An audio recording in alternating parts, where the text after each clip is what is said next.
Čaute, čaute, pozdravujem z Indie, teda trošku nad ňou. A síce s prednáškami máme trošku pauzu, ale už vo februári začíname. Hneď 10.2. sa vidíme v Bratislave. Neskôr tam máme naplánovaný 11.2. Lučenec, 12.2. Púchov, 14.2. Martin, 17. Krevnica, 18. Banská Bystrica, 19. Trenčín, 20. Tlmače, 21.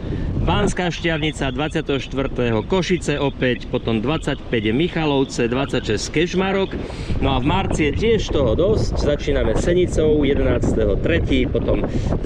hneď Pezinok, 13. Bánovce nad Bebravou, 16.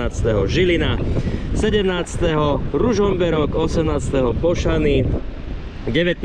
zavítam aj do Čiech, do Terličska a 20. v Ostrave, takže je sa na čo tešiť, naplánovaných je kopec prezentácií. Pozdravujem domov, užívajte, šťastný nový rok všetkým. Čaute, čaute.